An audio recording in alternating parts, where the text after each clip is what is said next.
This is the guy that made the Grinch movie with Jim Carrey. Remember that? Pepperidge Farm, remember?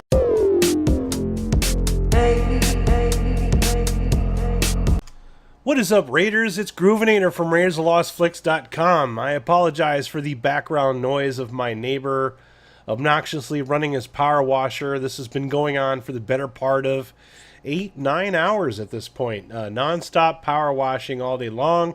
Kind of hoped that maybe it would stop so that I wouldn't have the background noise, but it's never going to happen. So we're just going to work through it. And like I said, I apologize for that background noise. This is a story that developed over the weekend. It kind of came down my feed, and I didn't have time to make a video about it, but naturally I did have something to say about it because I can't keep my damn mouth shut. But anyway, Ron Howard points blame at Star Wars trolls for Solo bombing at the box office. Oh, this is going to be rich. Okay, so the back people that don't know, all right, coming into Star Wars for the first time. This Solo movie got announced a long time ago. It had really troubled production. Lord and Miller was fired about 80% through the movie. Kathleen Kennedy fired them and brought in Ron Howard, who basically reshot the movie completely. So, 2 movies for the price of, well, 2, all right? And then it came out, and basically based on the lack of interest in the project and the backlash from The Last Jedi, which was still fresh in everybody's mind, nobody showed up to see the movie. Neither the people that were crying out against Star Wars fans or the SJWs that it was aimed towards. Nobody showed up to support it. So it did famously bad. It lost money. It did not make money at the box office. It didn't make money in Blu-ray sales. Some people will argue that with you with baseless facts, but at the end of the day, it was the first Star Wars flop. I mean, it was flop in every single sense of the word. It's not me speculating. It was a technical financial failure. So anyways, Ron Howard points blame at Star Wars trolls for Solo bombing at the box office. Now, this is coming from MovieWeb, and these people suck ass, you know what? But, I mean, it's a place for content, so I want to read this. Okay. Solo Star Wars story has been in the news quite a bit lately. Last week, Star Wars fans were able to get the movie trending on social media in hopes that it would get the attention of the studio to greenlight a sequel. Yeah, that's not going to happen. That's not going to happen. Not in this lifetime. We can only hope that it does happen so that we can watch it fail again and make fun of it when it fails again. While a sequel is a long shot, do you think? The first one was a fun project for Ron Howard to direct. He recently decided to look back at it, gave some of his reasoning as to why it didn't perform at the box office. Ron Howard felt, quote, very good with the way his Star Wars movie turned out, and he enjoyed the way it played out to audiences. However, he does wish it would have done a bit better at the box office, along with a lot of people behind the scenes. The director discussed some of the reasons the movie didn't do so well as should have, including the release date, elements possibly being too nostalgic, The Last Jedi backlash, and more. But when it comes down to it, Ron Howard believes some negativity was to blame for some of the low box office numbers, he explains. Quote, so, whatever millions Solo made worldwide, those were the core fans, but it didn't hit the zeitgeist point for whatever reason. Timing, young Han Solo, pushback from the previous movie, which I kept hearing was maybe something, and some trolling. Definitely some trolling. Some actual aggressive. It was pretty interesting. Not so much a little bit the Twitter feed, yes, but was especially noticeable prior to the release of the movie. Several of the algorithms, whether it was Metacritic or Rotten Tomatoes, there was an inordinate push down on the want to see and on the fan voting. When you look at it, it's like 3, 4, 5, or whatever the rating is. I forget what the rating is on Rotten Tomatoes. Bullshit, Ron Howard. You know exactly what it is.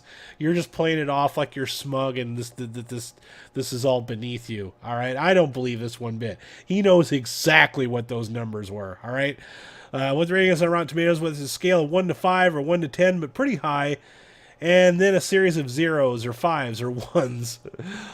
Good God. The Star Wars franchise and the Marvel Cinematic Universe have been targeted by online trolls many times over the past few years.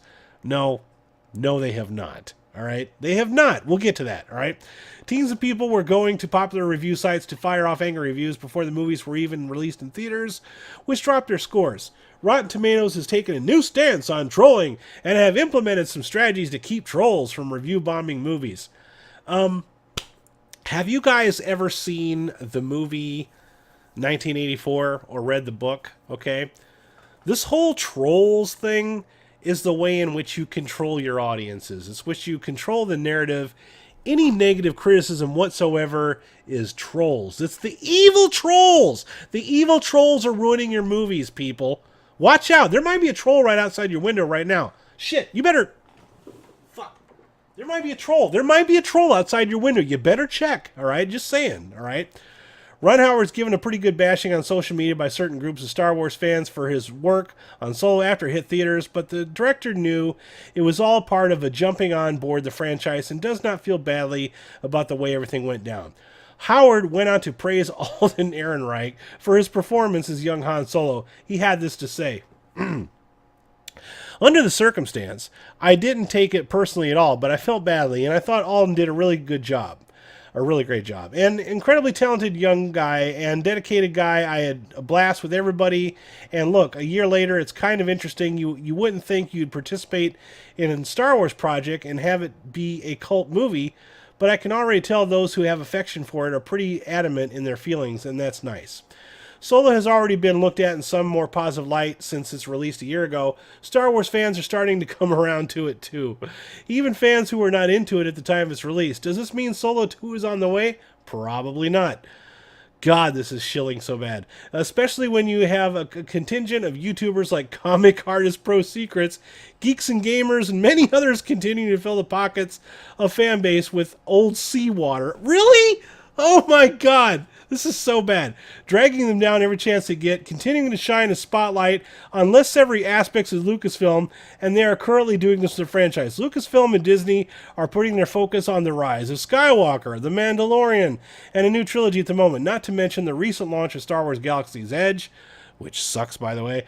You can't check out the rest of the interview with Ron Howard over at Happy, Sad, Confused Podcast. No, we're not going to do that, okay? Wow, they're literally going to blame Comic Artist Pro Secrets and Geeks and Gamers. This is not the first time we've heard this, okay? Those guys are not trolls, okay? Do you want to know how those guys became famous? They became famous because those guys were the first to get out there in front of a camera and say, you know what? There's nothing wrong with you if you don't like the new Star Wars. It's not good. There's nothing wrong with you for not liking a thing. You don't have to swallow every bit of bullshit that Disney feeds you. If you don't like it, it's okay. There's nothing wrong with you. These things are poorly written, okay? They have bad acting. They have bad scripts. They're rushed to production. They come out. They're less than stellar. They don't have any heart behind them. They're just basically glorified commercials for their theme parks. And their merchandise, which doesn't sell, and is famously showing up at Five Belows and Dollar Generals across the world. Okay? That's the thing, all right? Just because you don't like something does not make you a troll. But no, you know what? Go ahead. Keep going with this narrative. We'll keep shooting it down. Nobody's going to listen to us, but it's not trolling. Those guys are not trolls. Those guys became famous because they said, hey, you know what? If Lucasfilm ain't going to respect you, the fans, we do respect you. It's okay. Come here. Hang with us. We're all normal together. We can all enjoy things, all right? Just because you don't like something does not mean there's something wrong with you, all right? That's why those guys are famous. They listen to us. And it's not just those guys, all right? The Fandom Menace is a collective of people who came together in a time of absolute dire urgency. You know what I mean? Like, I remember it hit me the hardest when Solo came out, because I'm like, so you just released The Last Jedi. You dealt that strategic blow to the fandom. You divided the fandom in two. And on the eve of the, 49th, 50th anniversary of Star Wars, you're going to deliver us a Han Solo origin story?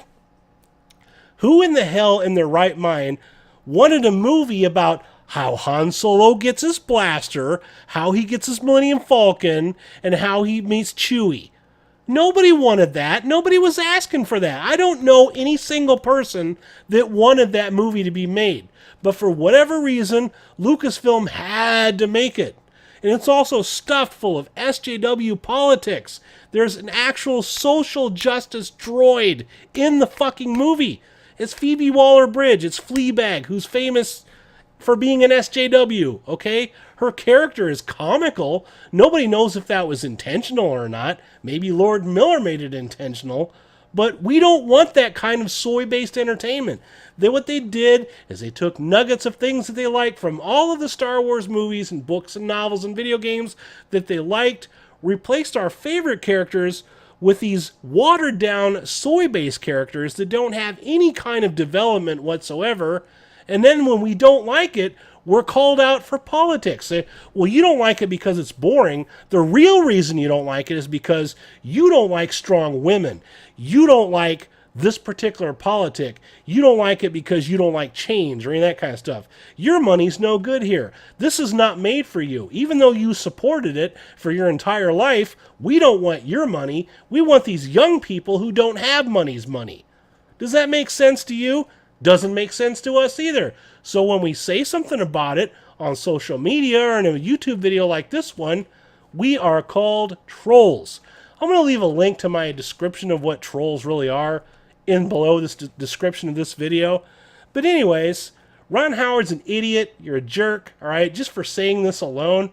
Honestly, keep saying this, just because you made a thing doesn't mean it's perfect, all right? Solo, I watched it on Netflix. I did not go see it at the movie theater because I just wasn't interested. It wasn't really so much a protest as much as I just did not have any interest in it at all. All right? But it's boring. It was the most boring setup origin background movie. Even if you would have given me a Han Solo prequel that was just like another adventure prior to them meeting Luke Skywalker, had it not been an origin movie, I might have enjoyed it. But that wasn't the only problem with the movie. The movie is not shot very well. It's very dark. The sets are very dark. It's hard to see what's going on. It was a very boring, miserable experience to get through. And boring is not something I ever like to associate with Star Wars. So, no, I'm sorry, Ron Howard. Solo didn't fail because of Star Wars trolls or release dates. It failed because it was just not a good movie. You need to hear the truth, all right? It's a big fat pill to swallow, but you need to hear it. Anyways, what would you guys like to say about this down below? Please let me know. Make sure you subscribe to my channel. We are at 192 subs at the time of this recording and climbing. As soon as I hit 200, I'm going to be doing a live stream with a guest person on my live stream. Anyways, this is a Groovinator signing out. You guys have yourselves a groovy day, and we'll see you later. Bye.